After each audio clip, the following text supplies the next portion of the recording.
You are listening to American Ambassadors Live, the podcast on international affairs sponsored by the Council of American Ambassadors in Washington, D.C. The Council is the association of non-career U.S. ambassadors who have represented America under presidents from John F. Kennedy through Donald Trump. Our guest today is Meryl Gordon, the author of 4 best-selling books, tenured professor at NYU Journalism School, and the author of the new book, The Woman Who Knew Everyone. Thanks for joining us, Meryl. Thank you for having me. This was 5 years of work, and obviously some of it took extra time because the presidential libraries were closed during the pandemic, but it always is amazing. You spend all your time in your little office, where I am now, and then the book comes out. So who is the woman who knew everyone? Perle Mesta was one of the most famous women in America from 1930 up until her death in 1975. And she was famous for many different reasons. She was only the third female to be appointed to a State Department foreign post. Harry Truman sent her to Luxembourg in 1949.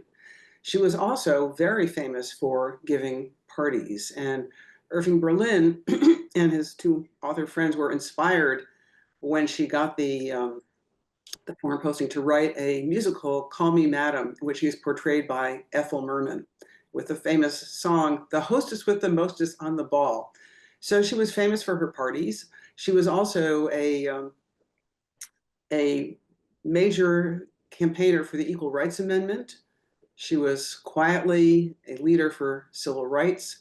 She loved giving the kind of parties that I don't think are possible right now, in which she would have Democrats and Republicans to her home, in the hope that this would be kind of a place where people could meet on neutral ground and get to know each other and possibly work things out. How did she become famous? She comes from, this is not a rags to riches story, it's a riches to riches story. Her father was an ambitious Michigan farm implement salesman. He made his first fortune in real estate in Galveston, and then he became an oil wildcatter also in Texas. And then the family moved to Oklahoma City in 1906, where he built the largest hotel and also, again, was sort of chasing real estate and oil. Perle did not come out of the gate as a famous woman. She wanted to be an opera singer. Her father sent her to a conservatory in Chicago. She realized she didn't have the talent. She had a gorgeous younger sister, Marguerite Skirvin, who became a major star in stage and screen as a teenager. And their father had a great idea for a chaperone, Perle. So for a couple of years, Perle traveled the country waiting in the wings while her sister was the star. Then Perle went to New York in 1915 and met and married George Mesta from Pittsburgh Steel, immigrant family, self-made, and they went to live in Pittsburgh. He was a multimillionaire. At the beginning of World War I, he was named advisor to President Wilson. They came to Washington, and Perle discovered the art of Washington social climbing. You know, you get one senator to your house, you tell everyone else will come too. You get a cabinet member. They were staying at the Willard, and their next door neighbors were the Marshalls, the vice president and his wife. So they began to entertain for the Marshalls. The Marshalls introduced them, and suddenly things are looking good. And Perle's husband died of a heart attack, and she was suddenly left, very rich, but on her own.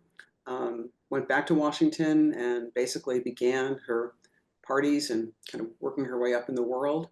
And then in 1939, she really reinvented herself as a feminist, became very involved in the Equal Rights Amendment.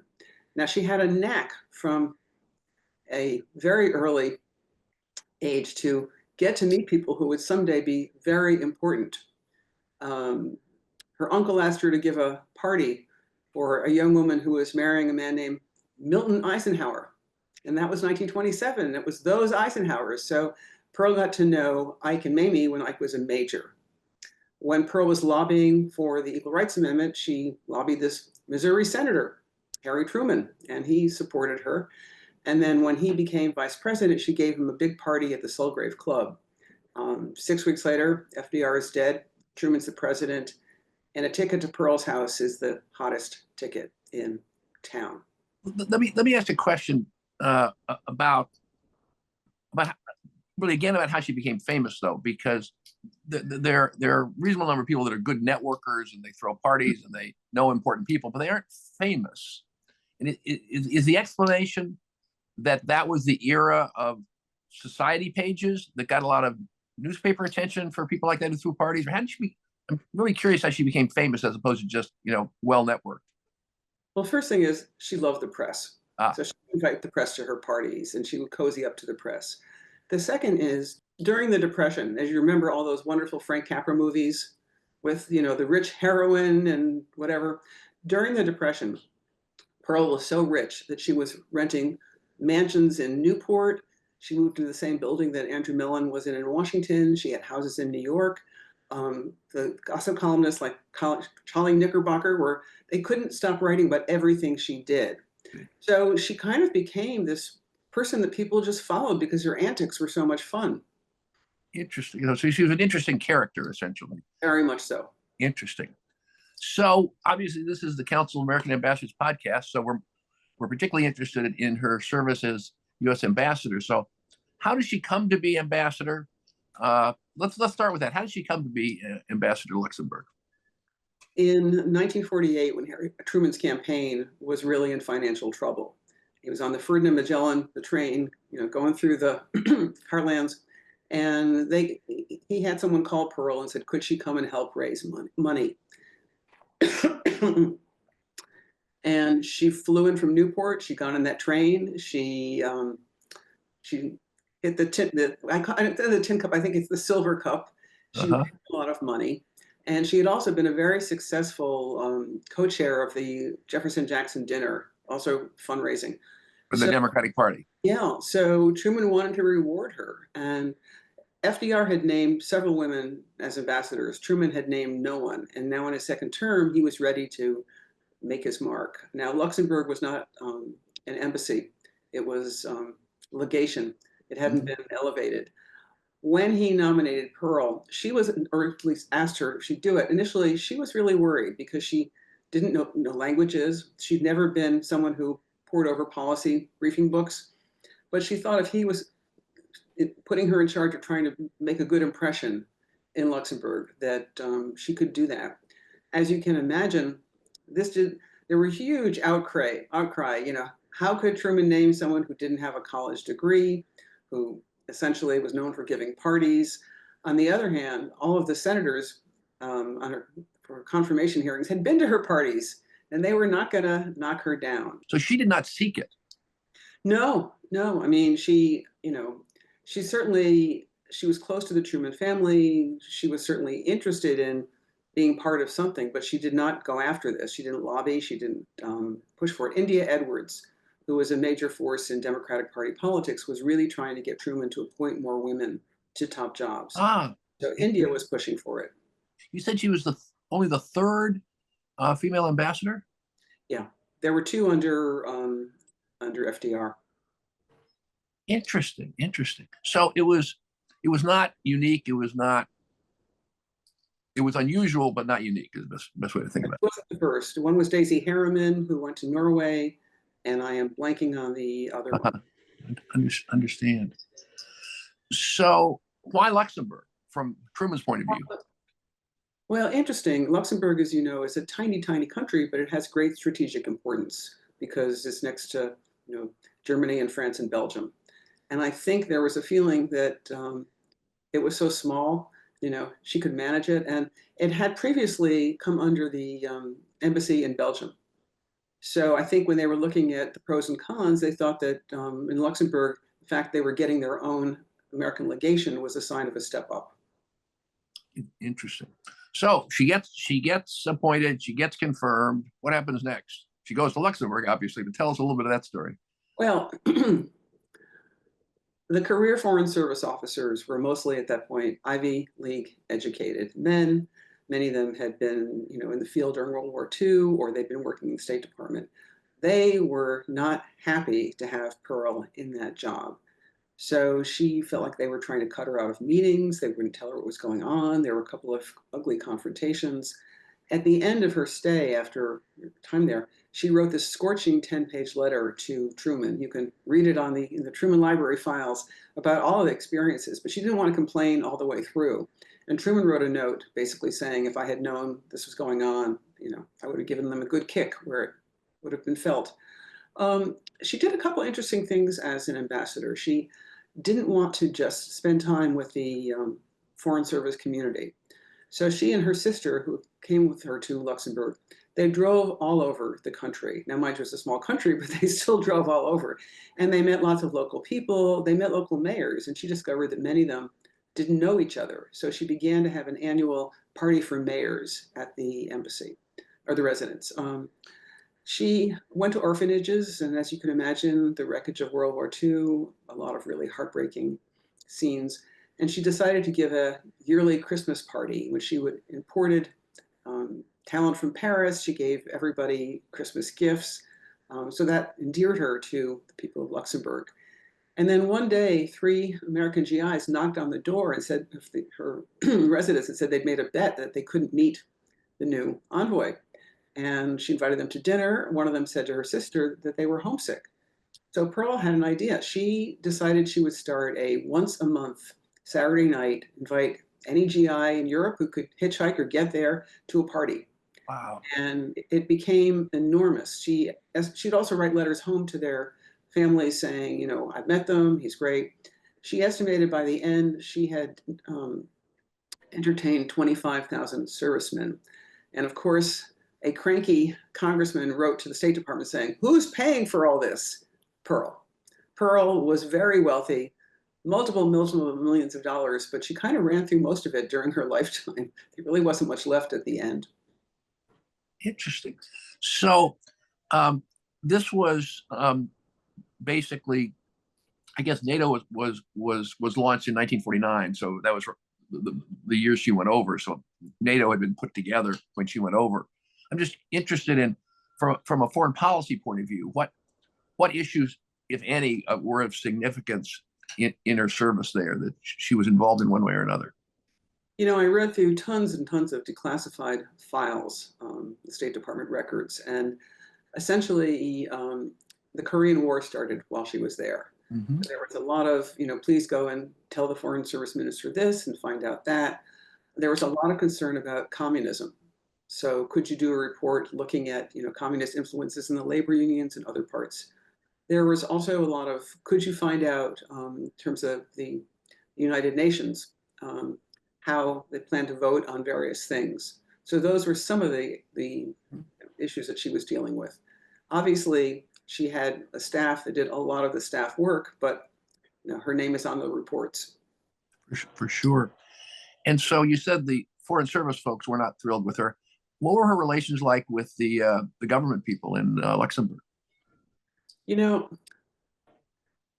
Perle did this thing that women often do, which is basically she was self-deprecating. She would put herself down in meetings. Oh, I didn't really know anything about this.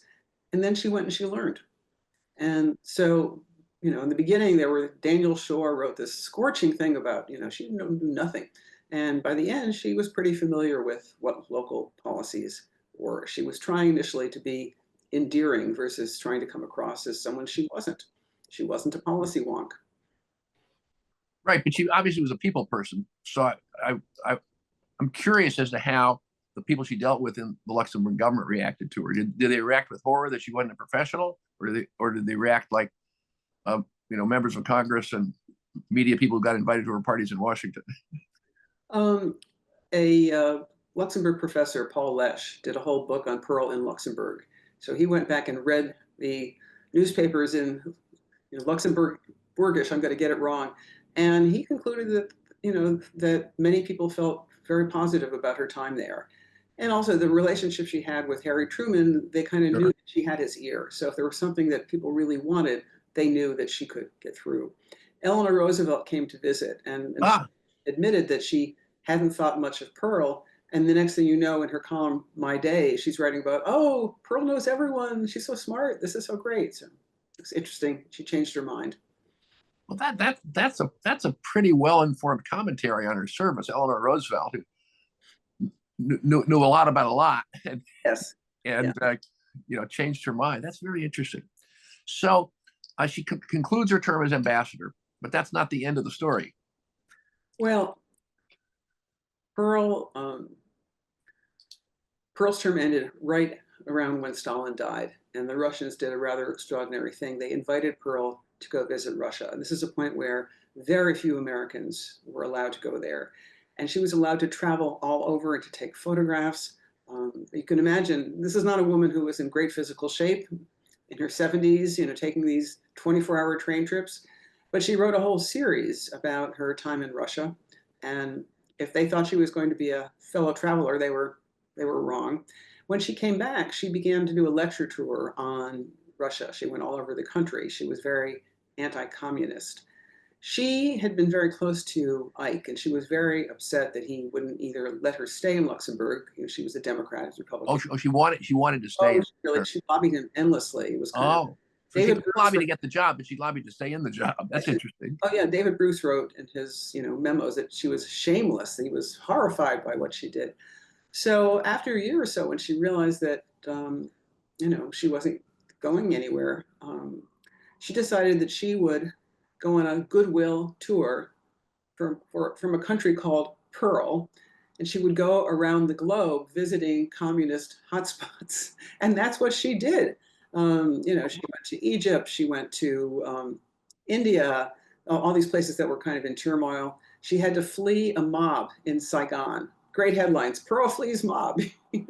So she really, she kept kind of reinventing herself, and she cared about foreign policy.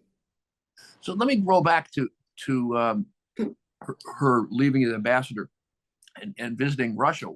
Why was she invited to Russia? What was the theory? Do you know? Did you? Everybody speculated, and and I did not go to Russia and read their newspapers. Sure. But the theory was that I could visit her repeatedly in Luxembourg. He and Mamie would go down for every weekend when he was head of NATO. So their relationship was very close. So I think their theory was, have Pearl come. Maybe they would influence her. And also, they didn't think she was, a highfalutin intellectual. There were funny things about her stay. She stayed initially in the American residence with Chip Bolin. Mm-hmm. And then she got frustrated because Bolin was not setting up appointments. So she moved to a local hotel where she was, of course, suddenly discovering that the maids are going through her pockets of her clothing and the room is tapped. And instead of getting more freedom, she was getting less freedom. It was quite an eye-opening experience for her. Oh, that makes a lot of sense. Why didn't Eisenhower keep her on if they were so close? Did they have a falling out, or what happened? Traditionally, as you've seen what happened, today with, Donald Trump getting rid of anybody who, sure, Democrat, it was basically, sweep out the Democrats and political appointees, bring in my own people.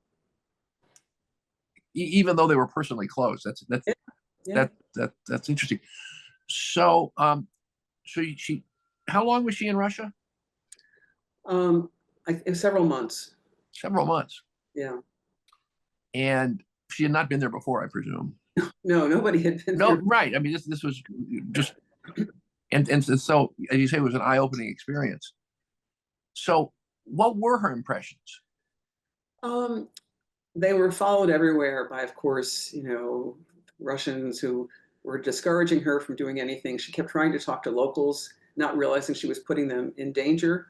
But they were allowed to see factories, to, see homelessness, train stations. It wasn't the great Russian dream of, she was always a feminist, so she was really surprised how Russian women seemed to have the worst lot of all. They were doing heavy work in factories. They were, they seemed to be having a rough time. And so then you said she went on this goodwill tour. So what years was that, or when was that? 1955. 1955. And what was she doing when she was making these? When she'd go to these countries, what was she doing?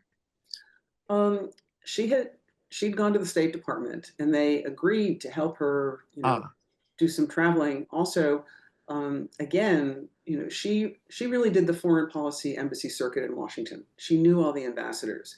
they all thought, wouldn't it be great to have a friend of Eisenhower come see their country? Maybe she would help get them more foreign aid. Of course. So she met with, Chiang Kai-shek. I mean, she really kind of met all sorts of people you wouldn't think it was possible for her to meet Nehru.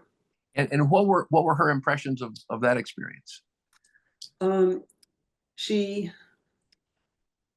kept this enormous journal. It's at the Oklahoma Historical Society, kind of writing about some of the things she saw. And some of them were kind of, the bed was lumpy, or, the meal was great, or she was a Christian Scientist. They let me to Christian Scientist. But she also, she was charmed by Nasser. She thought he was great. And of course, he wasn't great. And, a year or so later, things went awry.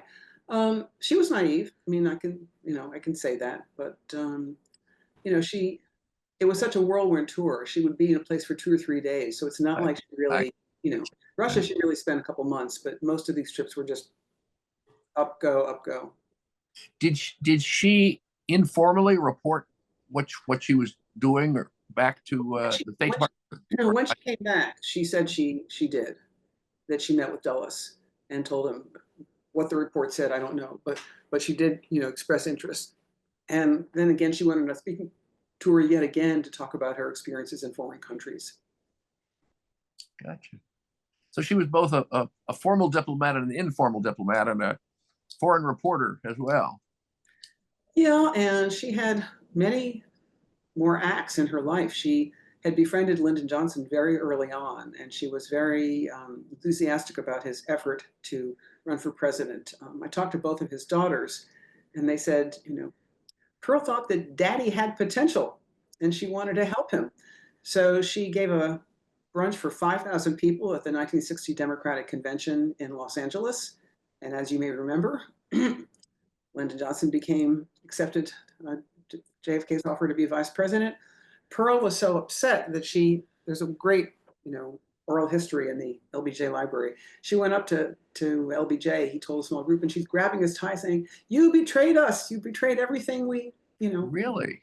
And then she went and supported Richard Nixon and campaigned for him with buttons saying, "I'm a Democrat for Nixon." Because she was, explain that to us. She was angry that he had not gotten the nomination. I understand that, but she was also angry that he took the nomination for vice president? I can't entirely explain it because I thought it was social suicide. She also criticized Jackie and Jack in an interview with the Associated Press, which guaranteed that she would never set foot in the White House during the JFK presidency.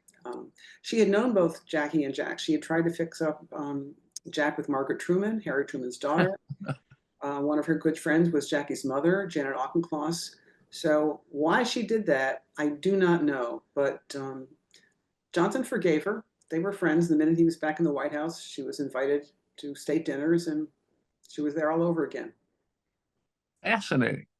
Well, Meryl, thanks for joining us today. The Woman Who Knew Everyone. It sounds like a fascinating book. I've had a chance to dip into it, and it absolutely is. Thanks for joining us today on American Ambassadors Live podcast. I appreciate it. And I came up with the title after I wrote a chapter in which she met Nikita Khrushchev, Queen Elizabeth, Wernher von Braun, and Marilyn Monroe. I thought she knew everybody. Thank you so much, Jim. Really appreciate it.